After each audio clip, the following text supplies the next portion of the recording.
At papasalamat tayo dahil meron po tayong salita ng Panginoon na pinangahawakan at truly ay napakahalaga sa ating buhay.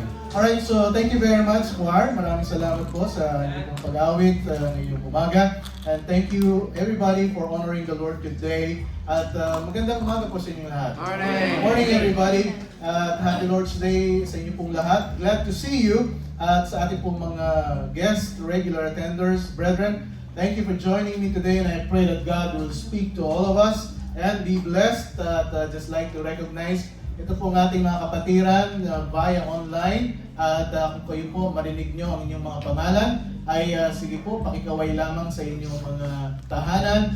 Tunahin muna natin yung ating mga nasa Abu Dhabi, the usual, ang ating pong mga kasama. Sister Evelyn, pakikaway lang. Ayan, humihinga ka pa ba dyan? Parang naka-steady. Pero anyway, so Evelyn, maraming salamat at kayo po'y kasama namin ngayong umaga. At ang ating Brother Kenneth and Sister Marimar from Abu Dhabi as well. Pakikaway lang po. Ayan, maraming salamat po. Kayo po'y kitang-kita namin dito sa aming pong lugar. At dako tayo sa Pilipinas. Ate Shirley muna. Ate Shirley, pakikaway lang po. So nice to see you po every Sunday. Pagaman kayo po ay nandiyan sa bansang Pilipinas, ay nakikita po namin kayo.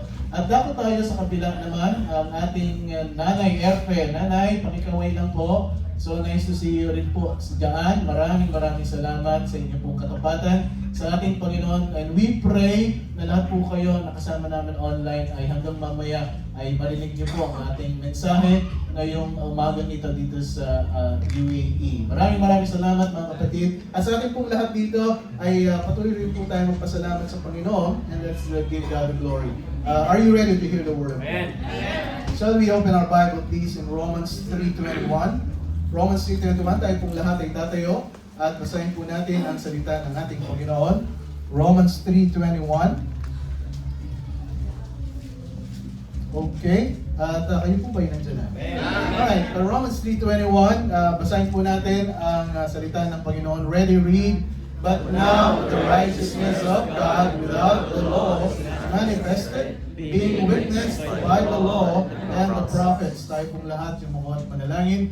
Ama naming banal, tulungan niyo po kami as we're going to study your righteousness. At patuloy po kayong manguna sa amin, mangusap, at turuan niyo po kami ngayong umagang ito. At lalo pang tumatag ang aming pananampalataya. Tanggalin niyo po, Panginoon, ang mga pang-distract ng kalaban. At dalahin po namin ay makonsentrate po namin ang aming mga sarili sa inyo pong salita ngayong umagang ito. Maraming salamat. Ito po yung dalangin namin sa pangalan ni Jesus, and all the people will say, Amen. May be seated. Thank you very much.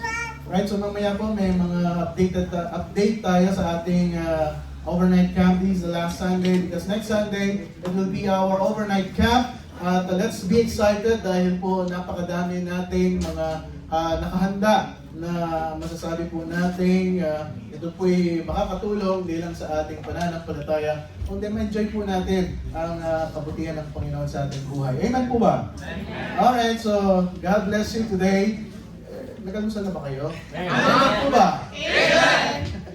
Okay, God bless you today. Let me speak to you about the righteousness of God manifested.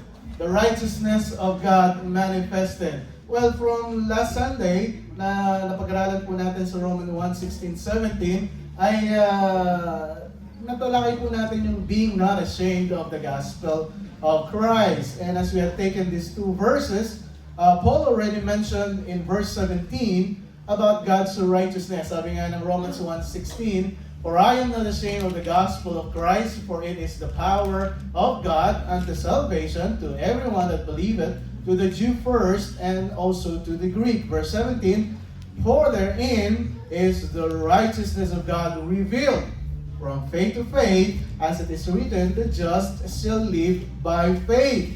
And this morning, we jump into chapter 3 ng Romans, verse 21. Related pa rin po ito and still talking about ang katuwiran ng ating Diyos, the righteousness of God manifested. Romans 3:21, I will read also. Sabi niya, But now, the righteousness of God without the law is manifested, being witnessed by the law and the prophets, even the righteousness of God, which is by faith of Jesus Christ unto all and upon all them that believe, for there is no difference. For all have sinned and come short of the glory of God, being justified freely by His grace through the redemption that is in Christ Jesus. Verse 25, whom God hath set forth to be a propitiation through faith in His blood, to declare His righteousness for the remissions of sin that are passed through the forbearance of God. Now, kapatid, let me define to you the righteousness of God. The righteousness of God is the divine attribute that describes God as acting always in a way that is consistent with His own character. Pagka pinag-usapan po yung katuwiran ng ating Panginoon, ito po yung consistent sa kanyang pagka-Diyos. First, let us understand what divine righteousness is. You know, the psalmist declares that the righteousness and justice are the foundations of God's throne. Kung titignan po natin ang luklukan ng ating Panginoon, ang pinakapundasyon po dyan ay katuwiran at justice, sa ibang salita, tzedek at mishpat. Right? That is, God is Himself right, He is just, and He is true. You see, righteousness is essential to His very being and characterize all that He does. Lahat ng kanyang gagawin, ito po yung may katuwiran at merong hustisya. You know, God is morally and ethically right. Amen. Siya po ay matuwid, and He acts only in keeping with what is right and just. Every time na po siya ay kikilos, every time na siya po ay magsasalita, it is right and just. You know, this theme is common in Scripture. The judge of all the earth shall do right. Ang sabihin natin, ano bang judge sa Tagalog? Ang hukom. Yes, ang hukom ng buong mundo ay gumagawa ng matuwid. Is a righteous judge. God is a righteous judge. And to understand it better, the attribute of righteousness that is so characteristic of God denotes in a physical sense or human level being straight. Sa ating mga tao, pagka pinag-usapan yung katuwiran, ito yung matuwid, being straight. Hindi ka paliko-liko, kundi straight. Or in a moral sense, being right. Tayo po ay tama. And hence, conformity to an ethical or moral standard. Ito po yung pang-tao lamang po. Ano po? Ang pinaka-definition nun. But the one who is righteous, ito pong pinag-usapan natin, the righteousness of God, ang ating Diyos na matuwid, the one who is righteous, lives up the expected obligation. Ibig sabihin, He acts in accordance with what should be done. Siya po ay gumagawa, siya po ay nag-iisip, siya po ay nagsasalita with what should be done in accordance to His righteousness. You know, we must not understand, mga kapatid, huwag niyo pong i-misinterpret that the idea is not that God is bound to some abstract rule external to Himself, na kung saan ang Panginoon ay may sinusunod na rule, na may sinusunod na batas above Himself, kundi siya po mismo yung righteous. Siya po yung mismong matuwid, siya po yung mismong just. That would imply that there is some standard above God Himself. No, we don't. We must not misunderstand that. Kasi ang nangyayari po sa ating mga tao, inahalin tulad po natin ang Diyos na tulad natin na meron tayong sinusunod na batas. Pero ang Diyos po ay siya na po yung mismong batas, siya po yung mismong matuwid, siya po yung mismong hustisya na wala siyang sinusunod. You know why I need to emphasize this. The righteous standard to which God conforms is Himself. You know, God being true to Himself, hindi siya pwedeng magpabago-bago, hindi siya pwedeng magbago ng panuntunan, kundi siya mismo yung panuntunan. For God to be righteous principally means that God measure up to Himself and is always all that He ought to be as God. While righteousness usually implies conformity to the standard, God simply is the righteousness or justice by which He is righteous and just. God gives Himself His due. Lahat po ng kanyang katuwiran ay sa Kanya. This is the original and created justice of divine self-love. Kung titignan niyo po yung standard na ito, napakataas. Ito yung matuwid. Ito yung talagang sabihin natin divine perfection is the righteousness of God. Napakataas. Hindi lang mataas, kundi ito po yung perfect. Wala kang maituturo, wala kang maibabalik sa Kanya. God is righteous, that is judgment, are just. At pagka siya'y naghusga, ito po yung matuwid pa rin. Kasi ang tao pagka nanghusga, alam niyo yun? Tama. No. God is perfect. And when He do justice, ito po yung matuwid. Ito yung tama. Hindi ka pa pwedeng magreklamo. Ito yung tama dahil siya mismo ay righteous. Nagigits niyo po ba, mga kapatid? This is what Job was asking. A man who was commended by God for his faith asked the most important question that any person can ever ask. Ano sabi niya? How can a man be right with God? Paano ba magiging matuwid ang tao sa Diyos? Samantalang ang mismong katuwiran ay Diyos. How can a man be right or be in the right before God? Job 9:1. Then Job answered and said, I know it is all the truth. Alam mo, dami kong nangyayari sa buhay ko, sabi ni Job. Ako'y mayaman dati, ako'y napakadami kong mga ari-arian and everything. Pero bigla na lang akong nagkaroon ng ganitong sakit. At dito'y nagkaroon ako ng mga ganitong problema sa buhay and everything. At ang sabi niya, I know it is all the truth. Ito'y totoo. But how should man be just with God?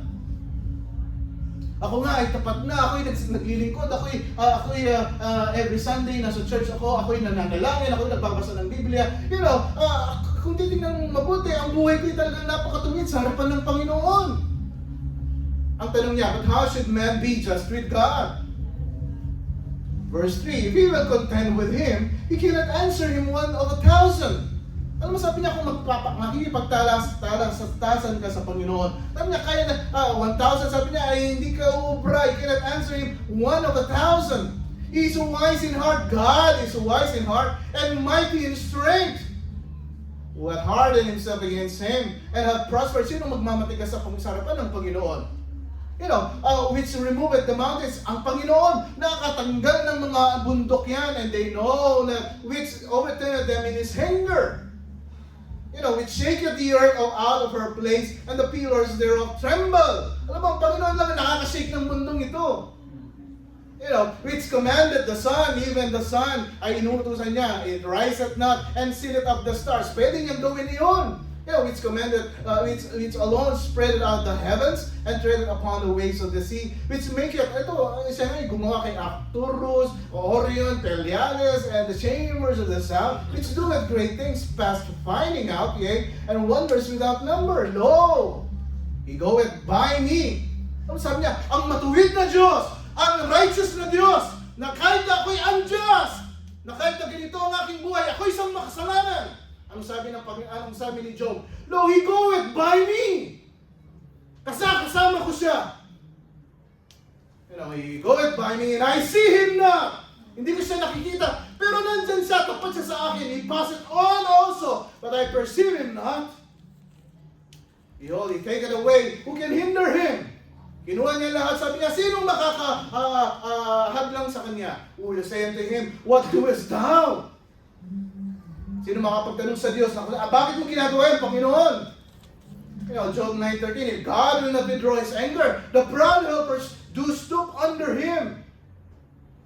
How much less shall I answer Him and choose out of my words to reason with Him? Ito po si Job, alam niyo po ba, kung titignan niyo po yung mga pagsubok at mga sabihin nating suffering niya sa buhay, ito po hindi madali. Pati yung mga anak niya na wala sa kanya, tama po ba? Amen. Though I were righteous, sabi niya, ako nga ay nagsisimba na every Sunday. Ako nga ay nagpipray na. Sabi niya, yet would I not answer, but I would make supplication to my judge. Ako ako nga, hindi ko sumasagot sa kanya. Pero sabi niya, ako'y nagpapakumbaba at talagang ako'y lalapit sa aking judge. Ako'y mag-pray if I had called and He had answered me, yet would I not believe that He hearkened unto my voice. Minsan nga, hindi ko pa mapaniwala na siya sumagot sa akin. Biruin mo yun. Na ako'y isang makasalanan, pero ang Diyos na matuwid, sumasagot sa akin. For He breaketh me with a tempest, and multiply my wounds without cause. He will not suffer me to take my breath, but filleth me with bitterness. If I speak of strength, lo, He is strong. Kahit sabihin ko na, ako'y malakas, ako'y, kaya ko yan, pero He is strong. Siya'y mas malakas sa akin, and if judgment, who shall set me a time to plead? If I justify myself, my own mouth shall condemn me. If I say I am perfect, it shall also prove me perverse. Kung ako mismo sasabihin sa aking sarili na ako ay nabatuwid, ako ay banal, ako ay everything. Pero ang Panginoon, papatunayan ako ay perverse. This is what Paul is really on his mind also. Even when I know nothing against myself, herein am I not justified? I cannot bring my case before God. Ano sabi ng 1 Corinthians 4:4? For I know nothing by myself. Ako nga mismo, hindi ko kilala ang aking sarili. Ang sabi niya, yet am I not hereby justified? But He that judgeth me is the Lord. Ang nagbigay sa akin ng husga ay ang katuwiran ay ang Panginoon. Therefore, judge nothing before the time until the Lord come. Sabi niya, bakit tayo maghuhusga sa panahon ngayon na kung saan ay sabi niya, until the Lord come, who both will bring to light the hidden things of darkness. Hindi natin maintindihan ang mundo ito, bakit nangyayari sa paligid natin, bakit ang mga tao ganito ang ginagawa and everything. Sabi niya, we cannot do judgment and will make manifest the counsel of the hearts. And then shall every man have praise of God. Alam mo yung pag-aaral po natin ito, sabi ko nga po sa inyo, napakalalim. Ano bang pinagsasabi ni Pastor? Ano bang pinag-aaralan po natin dito ang katuwiran? This 2024, pag-aaralan mo katuwiran, samantalang ang daming TikTokers, ang daming mga pwedeng panoorin dyan na kung saan ay, madidistract sa mga nakikita mo sa labas. Tapos ngayon, papasok ka dito, sabihin natin, katuwiran ng Panginoon?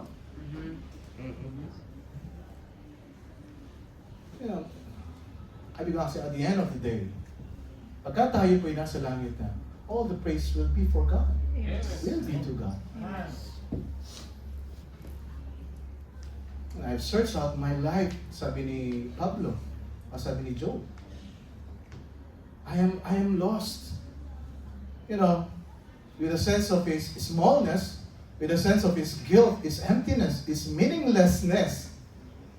Natatakot siya sa kamatayan, dreading punishment at the hands of holy God, who cannot successfully make his case, even when he says, tingin ko naman, matuwid ako sa harapan ng Panginoon. Now how should a man be in right with God? How do you become right with God? Ang Diyos ay banal. God is a judge, and God punishes sinners. How can that change? How can a man be right with God, and particularly a God like this, a God who is vastly beyond me? Ano kung talagang pag-aaralin niyo po ang ating Panginoon, ang pagka-Diyos ng ating Panginoon? Malulula ka sa kanyang pagka-Diyos.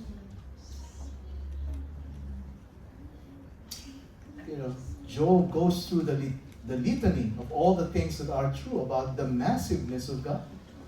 Napakalaki ng Diyos na pinaglilingkuran natin, mga kapatid. And how can I, sabi ni Job, ako'y mahina. Kung titingnan mo sa society, sa sosyedad, I am an important individual. An important individual.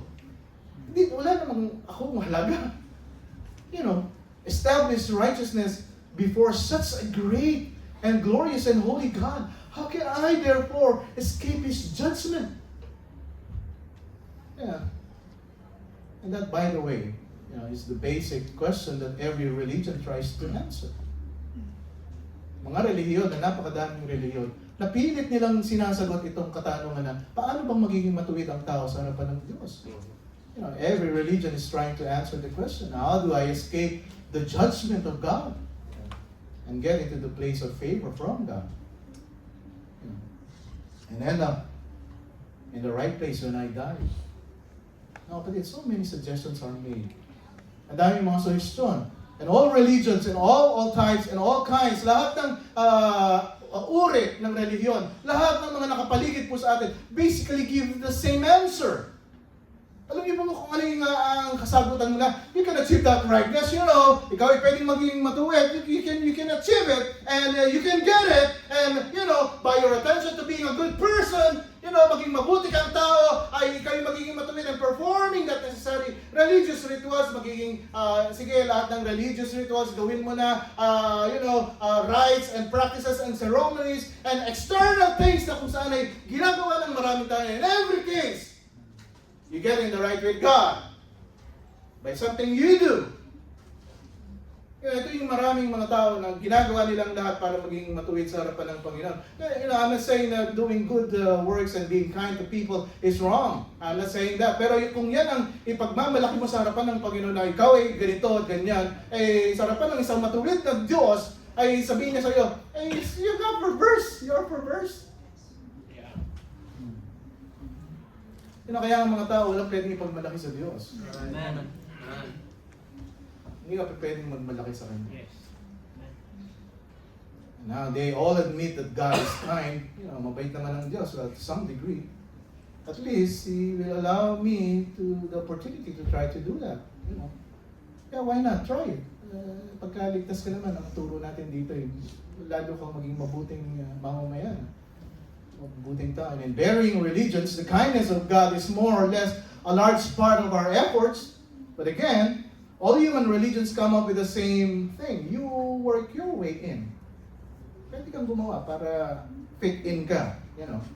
But again, take note mga kapatid, the Bible clearly demonstrates and confirms that nobody will ever be made right with God like that. No one is going to escape judgment and enter into blessing. No one is going to go from being under this favor of God into the favor of God by their own efforts. Lagi natin kasi sinasabi, ako'y gumawa ng ganito, Panginoon, ganito. At pinagmamalaki natin sa isang matuwid na Diyos ang ating katuwiran. So if we are to find a way to be right with God, it's not going to be found in us. Ang isang katuwiran na pinag-uusapan po natin dito ay hindi makikita sa atin. It's going to be found in the religions that we invent. Na tayo gumagawa ng sarili nating relihiyon sa mundong ito. If there's a way to be right with God, then God's going to have to determine that way. Kung katuwiran ang pag-uusapan, ang Panginoon po ang gagawa ng isang paraan ng katuwiran din. Dahil siya ang Diyos ng katuwiran. Because He is the one that's been offended. And therein lies the dilemma, which all religion attempts to answer.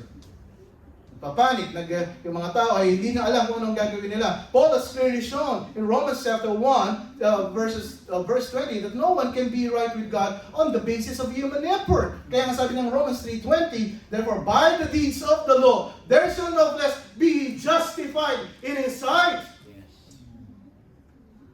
Kung gawa lang tayo ng gawa dahil sa batas, dahil sa gawa, dahil sa sinasabi ng tao, itong gawin mo para maging matuwid ka sa harapan ng Panginoon. Sabi niya, therefore, by the deeds of the law, there shall no flesh be justified in His sight. Ang nakakalungkot po, maraming mga Kristiyano nabubuhay pa rin sa ganitong paraan para masabihin nila, ako'y maging katanggap-tanggap sa Diyos. Mga kapatid, ako'y nagpapasalamat dahil we have this church in UAE. That we've been taught all this. Na hindi tayo pa pwedeng magmalaki sa harapan ng Panginoon. At kahit na anong pinakamatuwid mong gawa, hindi mo matutumbasan ang katuwiran ng Diyos. Kaya kung tayo po ay maglilingkod dito, at dahil lang sa, I want to do things, I want to make things, I want to be popular, and I want to be, known as the performing Christian and everything. But here, alam niyo po, sa totoo lang, napakataas po ng katuwiran ng ating Panginoon. Nobody will be right with God by means of the deeds of the flesh, that is giving God's moral law any kind of ceremonies. You know, in fact, all human race falls short. Kaya nga sabi nga natin last time, they are all under sin. Lahat ng tao ay, sila po ay nalulukuban ng kasalanan. In Romans 3:9, the Bible says, what then? Ano ngayon? Sabi ni Pablo sa mga Roma, are we better than they? Tayo bang mga tao, tayo bang mga, meron bang mas higit pa kaysa sa higit sa atin? You know, no, in no wise. For we have before proved, both Jews and Gentiles, na lahat ng tao dito, that they are all under sin. Alam mo, kaya po, in-emphasize ko, kasi marami sa churches, no, ano po, na napupunta ng church, no, ako ay, matuwid, ako yata ang giver ng screen ng ating church, ako yata yung giver ng mga silya sa ating church, ako yung gumagawa ng mga ganito and everything, so, feeling ko ako'y matuwid sa harapan ng Panginoon. Nakakalimutan na natin mga kapatid, we are all under sin, and the wrath of God is revealed from heaven against all unrighteousness. Anong sabi ng Romans 1:18? For the wrath of God is revealed from heaven against all ungodliness and unrighteousness of men who hold the truth in unrighteousness. Tayo may hawak na ng katotohanan, pero pinanghahawakan natin yung katotohanan, pero we are holding it in unrighteousness.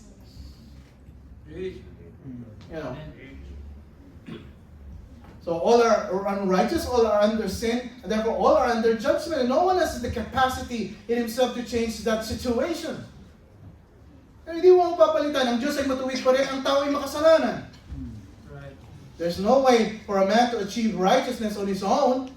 Is particularly devastating to religious people. Kaya nga yung mga iba-ibang reliyon, ginagawa na lang lahat na para, para ako'y maging matuwid sa harapan ng Panginoon. And the Jews, lalo na yung mga Hudyo, were the most religious of all the religions. Kung reliyoso lang pag-usapan, itong mga Hudyo, sila ang pinaka-reliyoso. And they believe, that they could attain a right place with God. Pagka tinupad ko ang batas ay magkakaroon ako ng matuwid na lugar sa ating Panginoon. God will accept me, favor from God, including eternal life in heaven, by meticulously keeping the law. No. And Paul wants that to dispel. Ito, mga Roma, ito yung sinusulat ko sa inyo para maintindihan nyo kung ano itong katuwiran ng Diyos sa ating pananampalataya. What use is the law? Then, if you cannot by the law, be made righteous. Ito yung mga tanong nila ngayon. Ang sabi nila, kaya nandiyan ang batas, di ba? Para maging matuwid ka. Paul has his answer for that. Tingnan po natin. Romans 3:20. We are not made righteous by the law. Mga kapatid, you have to remember this. We are not made righteous by the law. Romans 3:20. Therefore, by the deeds of the law, there shall no flesh be justified in sin. For by the law is the knowledge of sin. Ang sabi niya, may batas tayo. Meron tayong mga 10 commandments na napag-uusapan sa Biblia. Meron tayong mga batas na nababasa sa Biblia. Pero ang sabi niya, ang batas na yan ay kaalaman na ikaw ay isang makasalanan. The knowledge of sin. See, you wouldn't fully know what sin was unless the details were spelled out. The purpose of the law is not to save anybody, mga kapatid. Ang layunin ng batas ay hindi maligtas ang bawat isa. It is condemn everybody. Alam mo kung bakit may batas? It is to condemn us because we are sinners. The purpose of the law is not to show how good you are, but to show how evil we are. And the law makes maximum demands. At ang batas, ang pinaka-maximum demands niya, sabi niya, be ye holy, for I am holy. Sino na nakagawa nun? Be ye holy, for I am holy. As your Father in heaven is perfect. Perfection, pinag-uusapan natin dito. The standard of the law is never lessened, mga kapatid. Even it's 2024 po ngayon, ay hindi naman sabi ng Panginoon, okay, babaan ko na yung aking pagka-righteous at ito na ang ating standard ngayon and everything. It's never lower. It's always the same. Amen.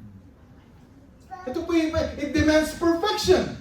James 2:10, for whosoever shall keep the whole law and yet offend one. Ano sabi niya? He is guilty of all. Kaya nga sabi ko nga sa inyo, yeah, we're doing all that we can for the faith. Pero sabi nga, meron lang tayong isang hindi magawa. We're guilty of all. Diba? Kaya sa atin po dito, sabi ko nga po sa inyo, you can say, I am very intelligent and, I am the manager of my work and I am the CEO of my work. And I can do whatever I want and, pastor ka lang, ako ay isang boss sa aking kumpanya. Sabi nga po sa inyo, pagka tayo po nagkakasama dito, pantay-pantay lang tayo. We are sinners saved by grace. Amen. In Micah 6:6, ask the penetrating question. Sabi niya, wherewith shall I come before the Lord and bow myself before the high God? Shall I come before Him with burnt offerings, with calves of a year old? Will the Lord be pleased with thousands of rams, or with 10,000 of rivers of oil? Shall I give my firstborn for my transgression, the fruit of my body, for the sin of my soul? Anong sinasabi niya dito? Sabi niya, ibibigay ko ba ang lahat? Sabi niya, masabi lang ako'y isang matuwid sa harapan ng Panginoon. Sacrifice ko pa, pati yung aking pangalan, ibibigay ko yan sa Panginoon. Para yung sakripisyo, lahat ng aking mga ari-arian, yung aking mga tupa, yung aking mga, ibibigay ko sa kanyang lahat. The way to God is not by the most extreme human religious sacrifice. So all sinners, that means all humans are under judgment. Lahat po tayo dito ay nasasakupan ng isang panghusga na hindi po tayo aware of. All sinners are equally unable by their own efforts morally and religiously to earn favor with God. The standard of true religion are divine perfection, the only thing God accepts. And we cannot attain that. That's why we have been learning Romans chapter 3. That is intended to silence the whole world. Alam mo, ito yung pinapakita sa atin ng Panginoon. Katuwiran ang pag-uusapan natin. Hindi ka pwede magmalaki sa harapan. Dahil kung tumbas lang ng katuwiran natin, ang katuwiran ng Diyos, wala po tayo. Romans 3:19. Now we know that what things soever the law saith, it saith to them who are under the law. Ano sabi niya? That every mouth may be stopped, and all the world may become guilty before God. Earlier in chapter 4, in Romans 3:10, as it is written, there is none what? Righteous, no, not one. Walang matuwid. Wala ni isa. So the plight of man is dark. Napakadilim po ng buhay ng isang tao. It is despairing actually. Kung titingnan mo yung katuwiran ng Diyos, it is despairing. In itself, he has no hope. Anong pag-asa? Kaya nga, ang sabi ni Job, what hope does hell? Sabi niya, paano mong magiging matuwid? Paano magiging ang isang tao matuwid sa harapan ng Panginoon? Lahat ng ito ay okay. Ang Panginoon ay napakatas ng sani. Paano ako ngayon? Anong mangyayari sa akin kung wala nang pala akong pwedeng ipagmalaki sa Panginoon? What hope does have? The law will only condemn me. The law will not help me. The law will curse me. The law will pronounce a death sentence upon me. And what does hope have now? Now the answer is, ito po, napakaganda. Sa kabila po ng masasabi nating hopeless na aking nabanggit po sa inyo, itong sinasabi ng verse 21. But now, ano sabi niya? Romans 3:21, but now, the righteousness of God without the law is what? Manifested. Being witnessed by the law and the prophets. Alam mo, ito yung maganda dito. Sabi ako, kung katuwiran ang pag-uusapan natin dito, ano ba yung katuwiran ng Panginoon? Hindi ko alam, hindi ko makita, hindi ko yata ma-imagine, hindi ko ma-define and everything. Pero sabi ng Romans 3:21, pero ngayon, ang katuwiran ng Diyos, wala ang batas, was manifested. It is manifested. Ito'y kita na, ito'y revealed na. The righteousness of God has been revealed. Just when man needed righteousness, it appeared the fullness of time at this present time, now, ngayon. Sabi niya, kita mo na ang katuwiran ng Diyos. And the arrival, of course, is the Lord Jesus Christ. Our righteousness. Jesus Christ, the righteousness, literally. The Lord Jesus Christ is the righteousness. The righteousness of God has been manifested. Ang sabi niya, sa pagkatao ng ating Panginoong Jesucristo, yung katuwiran ng Diyos, kitang-kita ko na. It was revealed. Mga kapatid, nagigits niyo po ba ang pinag-uusapan natin dito? No, dearly beloved, the righteousness of men is inadequate. You know, if we are going to be made right with God, we need another righteousness other than our own. Since we can't be righteous by anything done on the human side, the only way we can be righteous is by something given to us by the divine side. We need the righteousness equal to the righteousness of God. Kailangan natin ng isang katuwiran na ito'y bumabalan, ito'y equivalent dun sa katuwiran ng Diyos. And the only righteousness equal to the righteousness of God is the righteousness of God. Nagigets po ba? Amen. Walang ibang righteousness na ikaw ay hanapin. Walang katumbas ang katuwiran ng Diyos. Ang katumbas ng katuwiran ng Diyos ay ang katuwiran din niya. Good news, apart from the law, the righteousness of God has been manifested. This is the only solution. A righteousness has come down to us, a righteousness that is alien to us. God has to come Himself to our rescue. Ano ko, kayo po'y kasama namin pagka-Bible study every Wednesday. Sabi ko, mas makikilir kayo dito sa pinag-uusapan natin ito. You know why? Kasi sabi natin, Jesus has come. And Jesus is God. Did you get it, mga kapatid? You know, the righteousness of God manifested in the person of the Lord Jesus Christ. You know, God has to give us the righteousness that is outside of us, above us, and beyond us. The very one who gave the law to condemn us must also give the righteousness to save us. You are reminded, anong sabi ng Isaiah 45 verse 8? Isaiah 45 verse 8. Drop down, ye heavens, from above, and let the skies pour out down what? Righteousness. Let the earth open, and let the then bring forth salvation, and let righteousness spring up together. I, the Lord, have what? Created righteousness. Kaya nga po, sabi nga natin, katuwiran, ako ba ay matuwid? Ipagmamalaki ba ang katuwiran ko sa maraming tao? Minsan, tayong mga tao, nagsasabi tayo, ako'y, hindi naman ako masamang tao. Ako'y matuwi, ako'y gumagawa ng magandang bagay. But the truth is, this righteousness from God that comes down to us is, I said, outside of us, above us, and beyond us.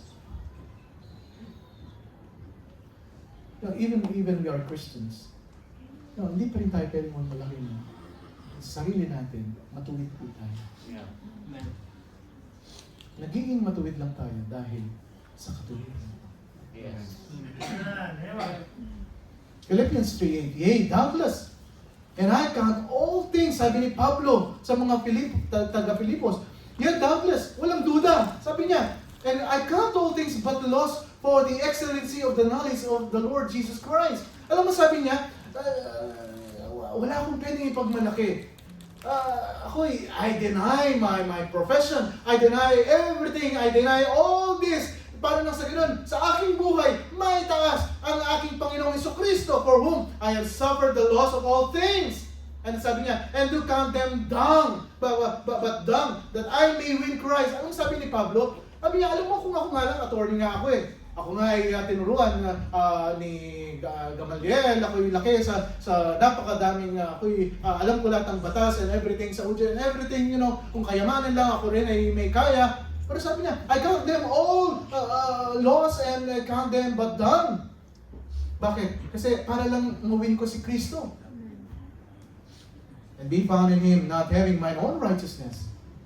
At ang sabi niya, kung titignan ako ng tao, sabi niya, alam mo, hindi yung katuwiran ko, hindi yung, alam mo yung nagawa kong maganda, yung mga, ang makita nila, which is of the law, but that which is through the faith of Christ, the righteousness, what sabi niya, which is of God by faith. Diba? Napakaganda kasi sa ating buhay bilang Kristiyano. Ang katuwiran talaga, ang dapat makita, ang katuwiran ng Diyos, hindi yung katuwiran natin. Amen. That I may know Him, the power of His resurrection, and the fellowship of His sufferings, be made conformable unto His death. If by any means I might attain unto the resurrection of the dead. Mga kapatid, this is very simple. This is very clear. A New Testament teaching na kung saan ang katuwiran ng Diyos belongs to God. The righteousness belongs to God. It is an everlasting righteousness. At itong righteousness ito, hindi lang pang 2024. Ito po yung everlasting. Ito po yung magpasawalang hanggan. Daniel 9:24, 70 weeks are determined upon thy people and upon thy holy city to finish the transgression and to make an end of sins and to make reconciliation for iniquity and to bring what? In everlasting righteousness. Ito yung nangyayari lahat kasi darating ang araw. Yung everlasting righteousness na pinag-uusapan po natin ay talagang mararanasan po natin. Thy righteousness is an everlasting righteousness, sabi ni Psalm 119:142, and thy law is the truth. Your word is truth.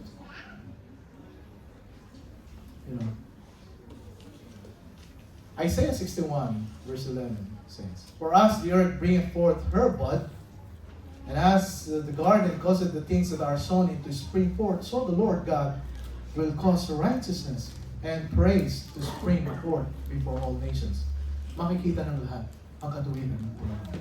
This is the kind of righteousness that fulfills the Lord. And in the life of the Lord Jesus Christ, it is manifested.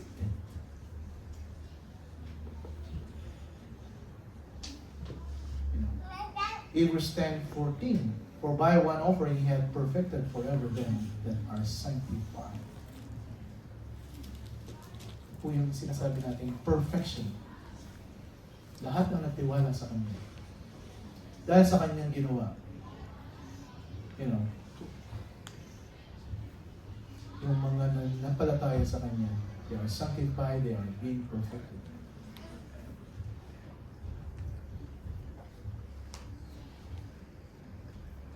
Because I want to go jump with our first point. There are several elements of understanding the righteousness of God. And, ito po'y kailangan nating mapag-aralan mabuti. Number one, I'm going to close with this. Don't worry, it's very, very short.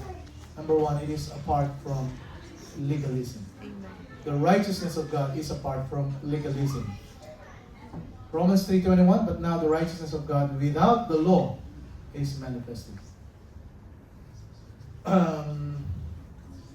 It is apart from the law. You cannot really tell God, Panginoon, ginagawa ko ito, ginagawa ko ito. Righteousness of God is apart from the law. Hindi tayo pwede magbalang. Pwede lang natin gawin sa Panginoon. We will obey, Lord. We will obey. The righteousness has nothing to do with keeping the law. Next Sunday, itutuloy po natin. Maybe after the camp, next Sunday, we're going to continue with this. Dahil napakaganda po nito. There are several elements. And these elements are just brief. Ano po, hindi natin ito talagang tutuunan ng mga panahon.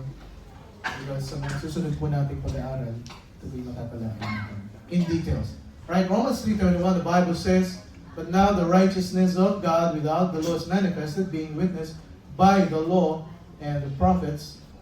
This is the first part of our series, the righteousness of God manifested. So, thank you very much for being there, being attentive, at hindi niyo ako tinulugan. Kasi last week tulog kayo ng tulog. Pero ngayon hindi kayo natulog. Ako'y nagpapasalamat. Magpapabuti po ng Panginoon sa atin. Okay, so tayo pong lahat ay tatayo sa Lord. Stand up please. Shall we bow our heads and close our eyes? So we pray, Heavenly Father, we thank you, O Lord, for the time that we've spent sa aming pong pag-aaral ng iyong salita. At tulungan niyo po kami na itong katuwiran ninyo ay maintindihan po namin tunay nga na wala po kaming pwedeng ipagmalaki sa inyong harapan. It's because of your grace that we've been saved, at ito pong katuwiran na ito ay ito po yung pinagkaloob po sa amin. O sa aming mga sarili, Panginoon. Hindi po namin pwedeng matumbasan ang inyong pong katuwiran. Napakataas. It is perfect. Wala po kami pwedeng ibigay na kung saan masasabi namin kami po ay matuwid. We thank you for your word. We thank you for the Lord Jesus Christ. We thank you sa amin po tagapagligtas na sa aming puso. Maraming salamat. Ito po'y dalangin namin sa pangalan niya. Habang tayo na kayo po, nakapikit ang ating mga mata. God has spoken to your heart. Why don't you come to God? Tell God, Panginoon, I've been mapagmalaki this past few months, past few days. And thank you for reminding me to humble myself sa inyong pong harapan. Every Sunday that I'm serving, I pray na yung pagpapakumbaba makita po sa akin. I'm not going to do it because I want to be, want just to perform being holy in the sight of a lot of people. And I'm here because I am true. Ako po'y totoong nanampalataya po sa inyo. And I am here to give my service to you. I want to praise you for your holiness. Nandito po ako para purihin ang inyong pangalan. Kapatid, God has spoken to your heart. You speak to God. Kausapin mo ang Panginoon. He's waiting for you. You've been busy this week. Why not today, this time, you speak to God. Kausapin mo siya. Gusto niyang marinig ang iyong tinig. You speak to God. Kausapin ang Panginoon. You pour out your heart to Him.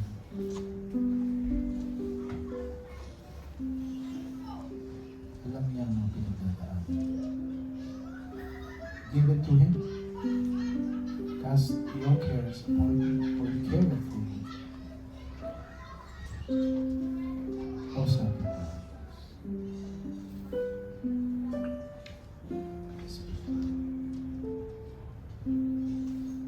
Sa aming mga guests, na itong lalapit po sa inyo. Mga kapatid namin sa pananampalataya. Open the Bible, you pray, and you receive Christ in your heart. So we find a partner, tayo po'y mananalangin sa bawat isa.